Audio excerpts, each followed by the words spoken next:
A promising young medical student disappeared after spending the night out with pals. His family had been looking for him for nearly 10 years at that point, and they never gave up hope despite having no solid leads to follow. Do we assume that he simply uprooted his life and moved on? Is it possible that he took his own life? Is there a less obvious, more sinister explanation? The Vanishing of Brian Shaffer is the name of this week's episode. American medical student Brian Shaffer, born on February 25, 1979, attended the Ohio State University. After going out with friends on the evening of March 31, 2006 to welcome spring break, Brian became separated from them, and they assumed he had returned home. At after 2 a.m. on April 1st, a security camera outside a bar in Columbus saw him having a brief conversation with two ladies before returning to the establishment. Since then, Brian has not been contacted. The matter has been covered extensively by national media.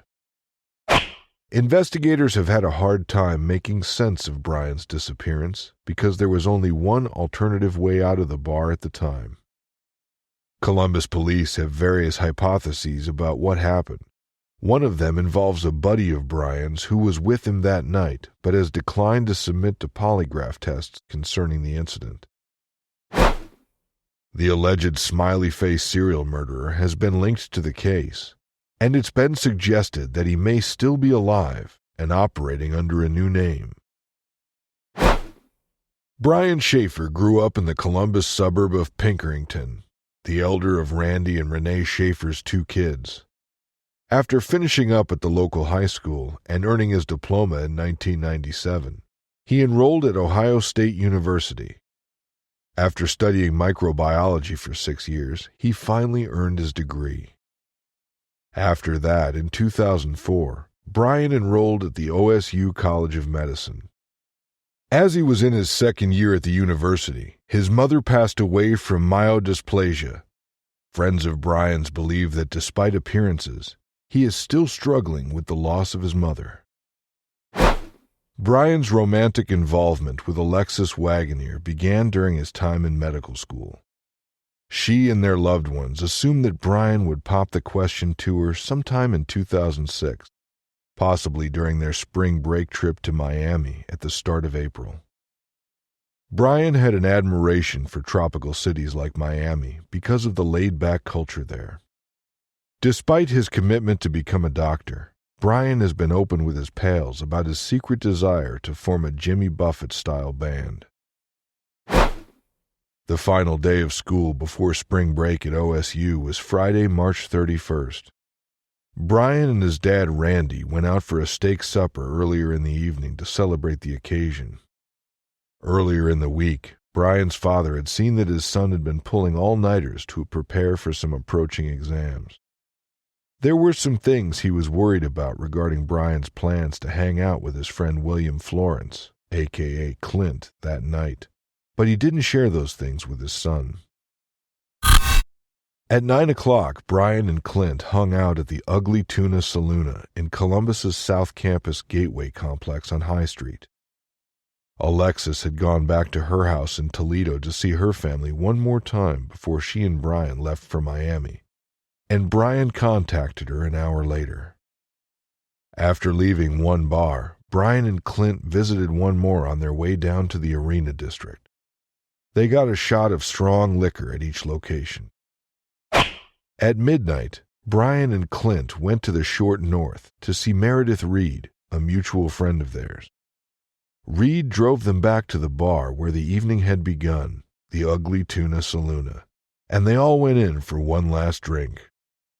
Brian ended up going off on his own while the other three were there. Clint and Reed looked for Brian and called his name several times.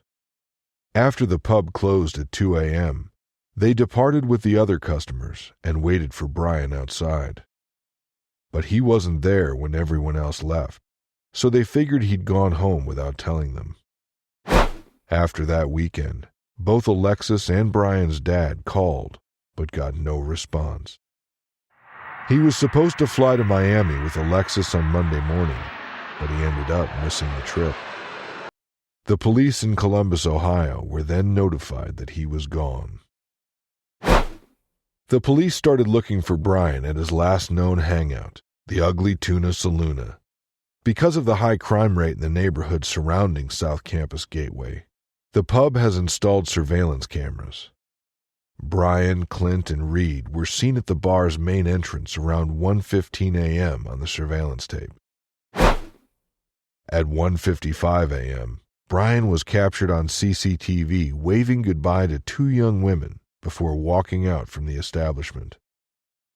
Soon after that, the Ugly Tuna Saloon is shuttered, and that was the last time anyone saw Brian.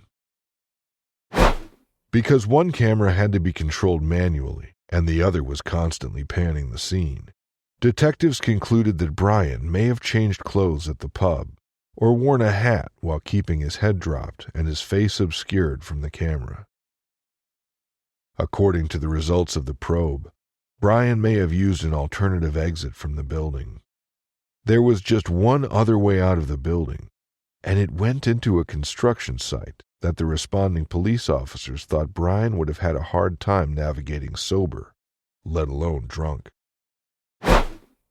They next examined videos from other pubs to see if they could piece together how Brian had departed the Ugly Tuna Saloon.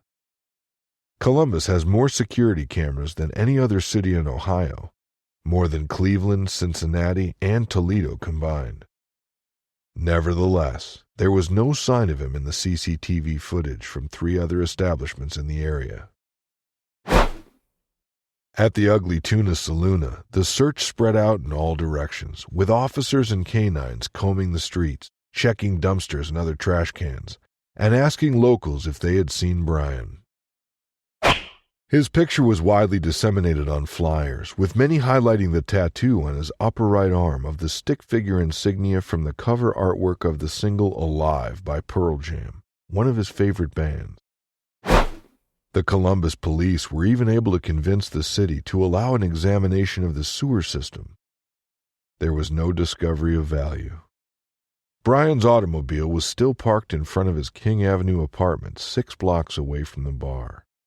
On the inside, everything seemed normal. After looking for hours in every direction from the Ugly Tuna Saloon, the police began to investigate other explanations, besides an accident or foul play. It was assumed that Brian had momentarily disappeared to mourn the loss of his mother alone. The fact remains, though, that he is gone for good. There seemed to be no logical explanation for his disappearance. Others who have claimed to see Brian that night were given lie detector tests, and that included his own father. In contrast to Clint, he and Reed both apparently passed theirs. It turned out that the 2 women who had last seen Brian with him were the ones who had denied being asked to take a selfie with him in 2009. Once Brian went missing, Alexis continued to make nightly calls to his phone. In September, the phone rang 3 times before finally going to voicemail. Even though no one answered, she kept trying to hear it since it was truly incredible, she announced on MySpace. A representative from Brian's wireless carrier, Singular, told Alexis that the noise she heard could have been the result of a technical issue. Hillard, located 14 miles, 23 kilometers, northwest of Columbus, received a ping from the phone. Several tips were given to the police, but none of them led to any new leads. Eddie Vedder, the lead singer of Pearl Jam, paused in the middle of a show later that year in Cincinnati to plead for help in solving Brian's disappearance, but no suggestions were offered. Investigations were conducted into possible sightings in Michigan, Texas, and even Scandinavia. Randy Shaffer, who had recently lost his wife, kept looking for his missing son even after she passed away. He consulted a clairvoyant who told him Brian's body was floating in the river at the bridge pier. Along with Brian's younger brother Derek and other locals who had taken an interest in the case, He acquired waders and spent much of his free time searching under bridges on the banks of Columbus's Olentangy River, which runs adjacent to OSU's campus. Because of this, the authorities briefly considered the controversial Smiley Face murder scenario. Based on this scenario, Brian would be the lone undiscovered victim of the alleged serial killer. The FBI and other law enforcement agencies looked into Brian's case, but the Columbus police eventually rejected any connection to the supposed perpetrator. Randy Shaffer was removing garbage from the yard of his Baltimore, Maryland house in September 2008 when a severe windstorm hit. His death was caused by a falling branch from a neighboring tree. The next morning, neighbors discovered his body and phoned the police. An online condolence book was made available after his obituary appeared. To Dad, Love Brian, U.S. Virgin Islands, read one of the autographs within. This indicated that Brian had maybe relocated his life away from Columbus. After additional examination, however, it was discovered that the note had been posted from a publicly accessible computer in Franklin County, and the whole thing was exposed as a hoax. In a letter to private investigator Dan Corbett shortly after Randy Shaffer's death, Clint's lawyer, Neil Rosenberg, expressed his client's continued refusal to undergo a lie detector test. Rosenberg hinted that the Columbus police, who were looking into the case, thought Brian was still alive. If Brian is alive, as I'm led to think after consulting with the investigator involved, then it is Brian and not Clint who is causing misery and sorrow to his family, Rosenberg wrote. Brian needs to take the initiative to end this. He said that Clint did not have anything to hide because he had already disclosed all relevant information. Despite Rosenberg's claims, many of Brian's friends and family have chastised Clint for not being honest. Derek recalled that when the detective became involved, his friend lost touch with everyone. I've always had the impression that he knows something but won't admit it. He has not given up hope that Brian is still alive, and Clint is the only one who knows where he could be. As he put it, we always simply had a strong hunch that Clint would maybe know that if Brian had indeed disappeared. Alexis agrees with Brian that he is being secretive, but she concludes that her ex-boyfriend is probably dead and hasn't simply disappeared. I can't believe he just did that, she said. In 2014, Columbus police reported getting 2 tips per month through the local Crime Stoppers hotline, but none of them had led to any new information or leads. 4 file boxes worth of paperwork was involved in the case's evidence.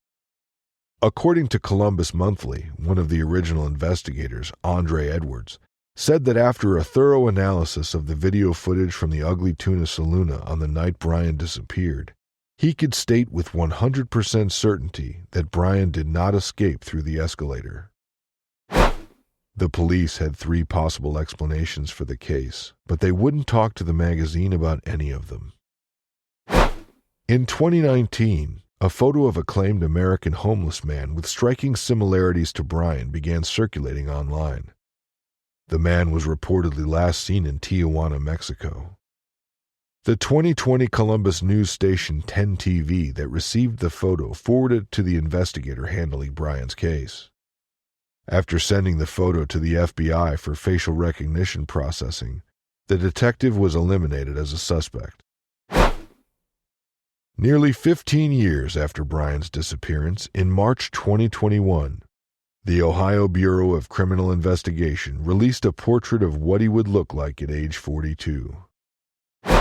When Randy was still alive, he worked with the families of other missing adults in Ohio to campaign for a bill creating a statewide protocol for incidents like Brian's disappearance and his own death.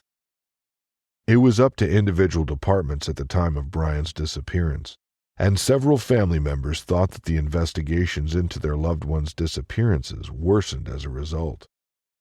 The bill had already passed into law when Randy passed away.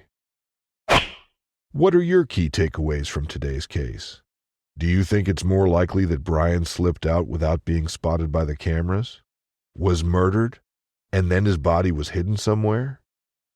I would love to hear from you by commenting below. And when you're done, you can watch more of our cases by subscribing and visiting a vast variety of options through our playlist section. It's always being updated, so check back frequently. Thank you again for gracing us with your presence.